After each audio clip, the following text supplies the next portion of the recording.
folkblandning på en aldrig tidigare skådad skala. Detta kräver Socialdemokraterna för att lösa Sveriges integrationsproblem. Varför? Vad innebär egentligen denna storskaliga blandning? Och vad händer med ett parti som åsidosätter medborgarnas uttryckliga vilja för sin egen ideologiska övertygelses skull? Dessa frågor tar jag upp i veckans video om tvångsblandning. Gillar du mina filmer så hjälper du mig att kunna fortsätta göra dem om du stöttar mig via något av betalningsalternativen här nedanför. Det är nämligen endast tack vare ert generösa och frivilliga stöd som jag kan fortsätta att utveckla denna kanal, så ett stort tack till alla de av er som bidrar. Idag talar jag om befolkning, blandning och bedrägeri. Häng med!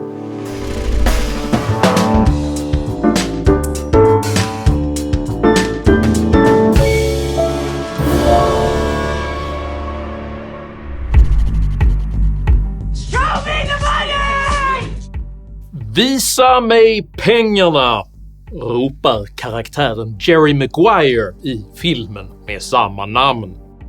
Uttrycket har blivit ett stridsrop för att identifiera verkligt engagemang, eftersom fagra ord tenderar att väga lätt jämfört med var folk faktiskt sätter sina pengar.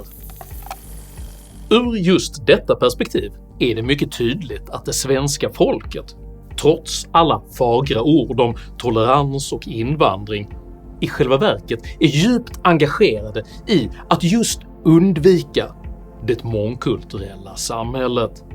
Faktum är att forskningsrapporten “Residential Mobility, Tipping Behavior and Ethnic Segregation – Evidence from Sweden” finner ett direkt och ökande samband mellan inflyttning av invandrare, prisfall och utflyttning av etniska svenskar i områden med bostadsrätter. Enligt undersökningen återfinns stödet för denna utflyttningsbrytpunkt i samtliga av Sveriges 12 största kommuner, där invandrartätheten även är som störst. Denna video varken klandrar eller försvarar detta segregationsbeteende, utan konstaterar bara att fenomenet sedan många år är vetenskapligt välbelagt. På liknande sätt visar sociologistudien “Det bästa för mitt barn” från 2015 att många som talar gott om mångfald och kulturell pluralism i verkligheten väljer bort just detta när det gäller deras egen familj. Då kvinnorna talade om vilken miljö som de önskade att deras barn växte upp i ställdes olika diskurser mot varandra. Kvinnorna betonade hur viktigt det var för deras barn att växa upp i en mångkulturell miljö, men nämnde samtidigt hur deras beslut av förskola och skola i praktiken förhindrade att deras barn skulle växa upp i en sådan miljö. Under decennier har alltså medborgarnas verkliga beteendemönster ignorerats, medan läpparnas bekännelse till det mångkulturella idealet tillåtits ligga till grund för Sveriges storvulna migrationspolitik. När Socialdemokraterna sedan förra veckan slutligen började beskriva Sverige på det sätt som övriga människor upplevt det i flera år, så görs detta med plötslig förtvivlan och spelad bestörtning. Jag tror att många svenskar känner ungefär som jag inför detta.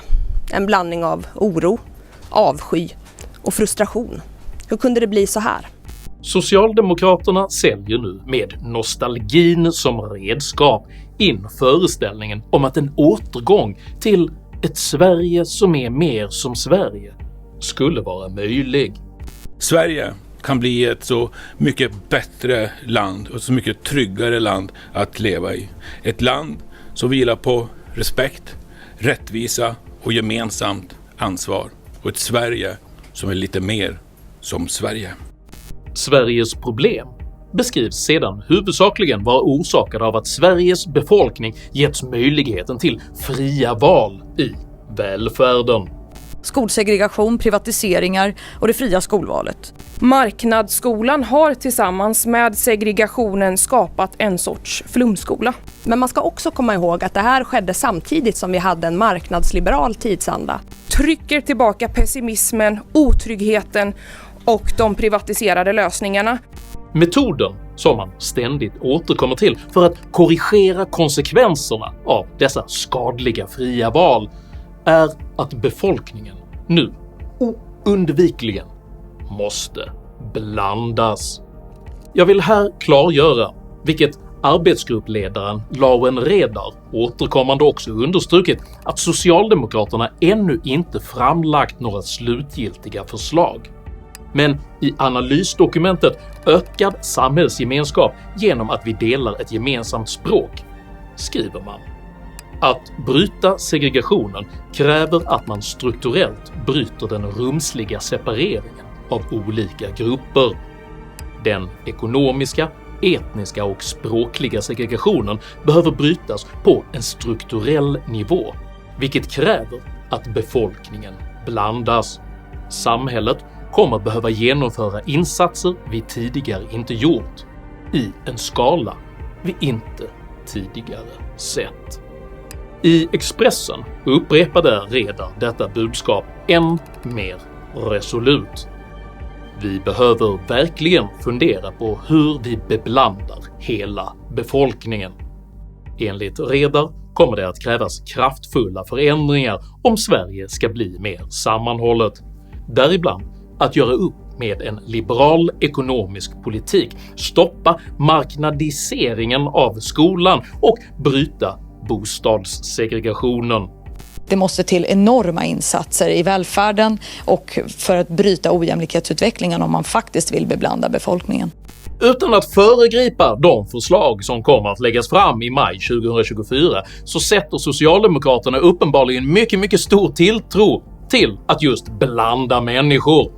Även när forskningen visar att dessa människor aktivt försöker undvika att just blandas. Blanda upp, blanda upp, blanda upp.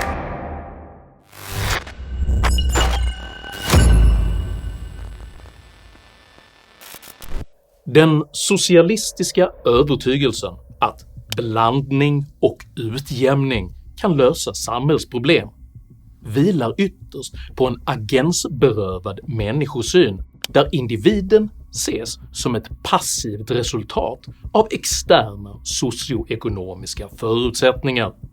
Detta reduktionistiska synsätt bortförklarar både framgång och misslyckanden som konsekvenser av att staten inte tillräckligt väl utjämnat samhällets förutsättningar.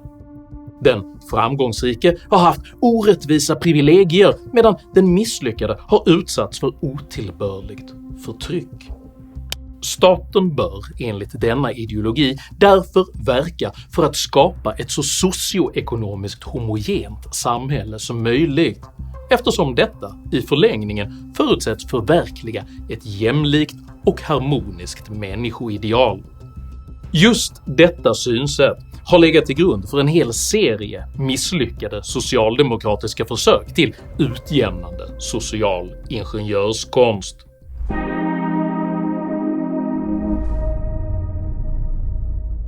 År 1962 reformerade Socialdemokraterna den svenska skolan och krävde under parollen “en demokratisk skola för alla” att svaga och starka elever skulle blandas utan hänsyn till deras individuella förutsättningar.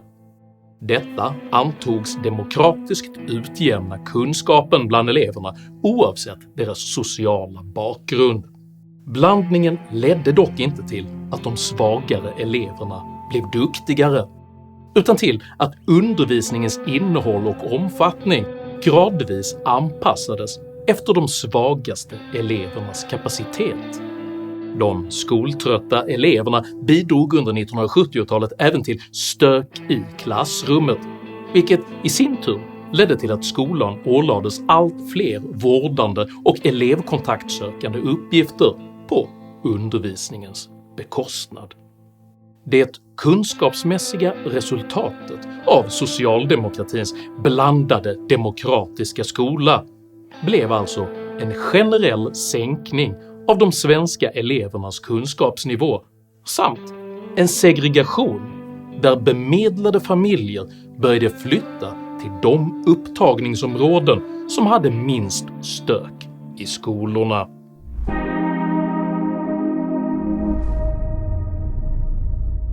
Ett annat exempel på socialdemokratiska försök att blanda befolkningen är 1960-talets kolossala bostadsprojekt miljonprogrammet. Ambitionen var att riva landets gamla och heterogena bostadsområden för att istället skapa ett modernt och homogent folk där direktörer bodde grannar med industriarbetare i effektivt standardiserade lägenhetskomplex. Vällingby, det är den stockholmska stan som vill leva sitt eget liv. Det är stan som ska innehålla allt. Det är 50-talets nya giv. Människor myllrar i tusental bakom väggarnas glas och betong. Där torparen nyss gick vid sin plog.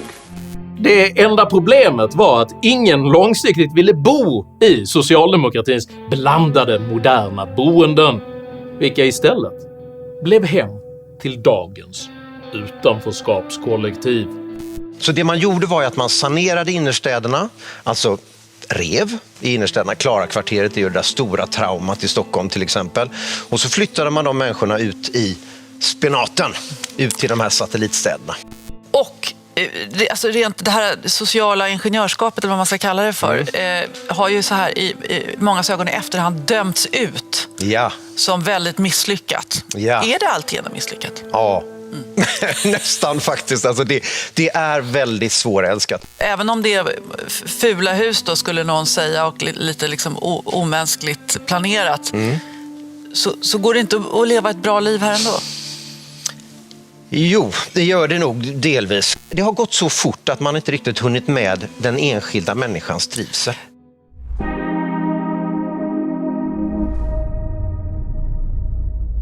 Så sent som i februari i år publicerades en ny undersökning rörande misslyckade politiska försök att bryta just boendesegregation i Sverige, vilket i veckan också uppmärksammades av Kvartals vetenskapsredaktör Henrik Höjer under rubriken “Att öppna upp och stänga ner rum, människor och relationer i en blandad stadsdel i Malmö, Sverige” skriver 2 forskare vid Malmö universitet bland annat.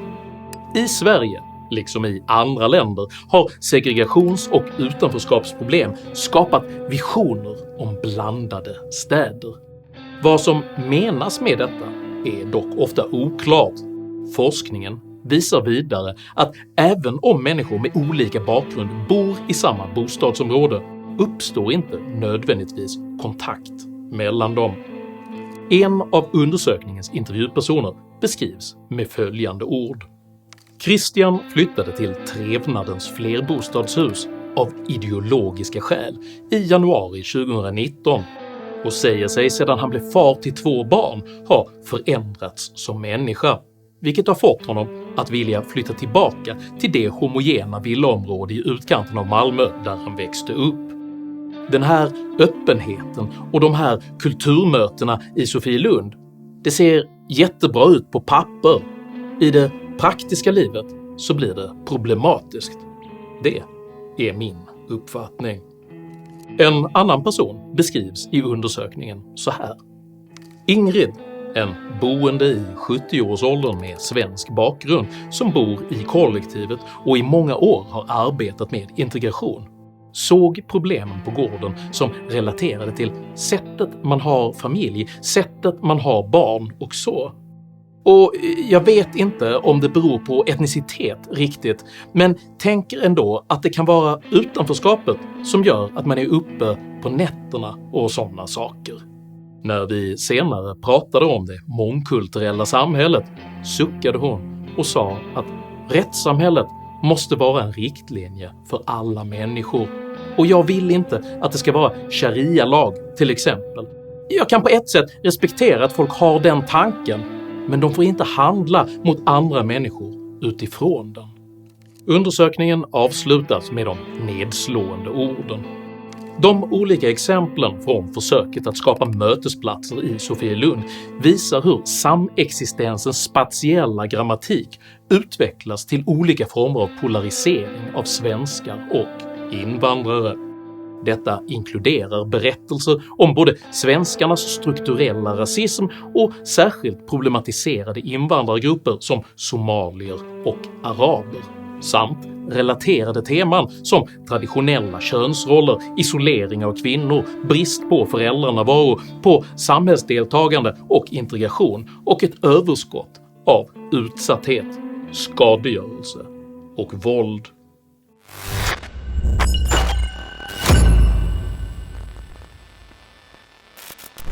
Både historien och vetenskapen visar alltså att politiska försök att blanda människor som bäst tenderar att vara fruktlösa och som värst är direkt kontraproduktiva. Att i ljuset av detta erkänna att social ingenjörskonst både är moraliskt förkastlig och en kontraproduktiv åtgärd är inte, som Socialdemokraternas analysgruppledare Lauren Redar påstår, alarmism och ovilja att göra något alls. Det är inte heller, som tidningen Arbetets politiska redaktör Daniel Svedin rådvilt uttrycker det, vad är alternativet? Mer åtskillnad, större klyftor? För dem som endast äger en socialistisk hammare ter sig naturligtvis alla problem som osolidariska spikar vilka måste slås in i det gemensamma samhällsbygget. Men resonemangets själva utgångspunkt röjer även den bärande skillnaden mellan vänsterns och högerns människosyn. För som nationalekonomen Thomas Sowell en gång uttryckte det: det finns inga lösningar, bara målkonflikter. Uppfattningen att segregationen på något sätt skulle utgöra en form av separat och problematisk storhet som både kan och bör lösas av politiker är en vanföreställning hyst av ideologer med lika delar överutvecklat ordningssinne som övertro på den egna förmågan. Att som politiker med morot och piska försöka forcera en ovillig medelklass till en folkblandning de inte önskar innebär inte bara att förväxla rollen som folkets företrädare med att vara folkets domptör. Det innebär även att missförstå hela problemsituationen. För Sverige har egentligen inte segregationsproblem. Sverige har problem med klanvälden, Sverige har problem med hederskultur, med kravaller, med förnedringsrån, intolerans och krav på blasfemilagar. Att som civil medborgare vilja hålla avstånd till dessa attityder och fenomen är inte ett problem. Tvärtom är det ett demokratiskt och tolerant hälsotecken. Segregation är nämligen inte en funktion av rasism eller rädsla för den andra, utan en naturlig reaktion på de oacceptabla beteenden som grasserar inom Sveriges nya utanförskapskollektiv. Enligt data från Göteborgs universitets valundersökning 2018 rankar 98% av de tillfrågade att respektera politiska institutioner och lagar som den viktigaste egenskapen för att accepteras som svensk. Bara 25% menar att vara född i Sverige skulle vara viktigt. Bara 12% anser att svenska föräldrar är viktigt och endast 9% ser religionen som betydelsefull. Polisen behöver därför bekämpa kriminaliteten i utanförskapsområdena hårt. Skolan behöver därför fostra de nya eleverna i hur man beter sig i ett modernt och tolerant rättssamhälle. Staten behöver därför bedriva en aktiv och kravställande assimilationspolitik där integration, bildning och tolerans belönas, medan separatism och parallellsamhällen bekämpas. Först om utanförskapskollektivets demokratiskt, ekonomiskt och socialt oacceptabla attityder förkastas kommer både segregationen, sysselsättningen och de kulturella konflikterna att kunna börja lösa upp sig själva. Och detta helt utan krav på politiskt sanktionerad tvångsblandning av oskyldiga och ovilliga medborgare.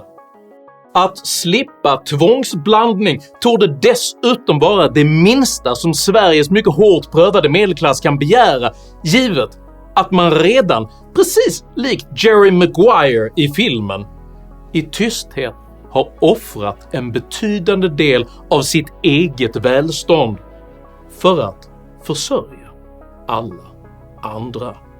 Have a look at a guy who isn't yelling "Show me the money"! You know he's broke?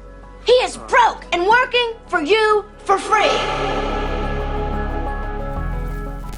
Om du uppskattade innehållet i denna video så hjälper det mycket om du delar den med dina vänner och kanske till och med stöttar mitt arbete via något av betalningsalternativen här nedanför. Dela även gärna med dig av dina egna åsikter och erfarenheter i kommentarsfältet här nedanför, men jag ber dig att alltid vara artig. Jag accepterar inte aggression, personpåhopp eller rasism i mina idédrivna kommentarsfält. Tack för att du som kommenterar respekterar detta. Jag heter Henrik Jönsson och jag anser att det inte finns några lösningar, bara målkonflikter. Tack för mig och tack för att du har lyssnat.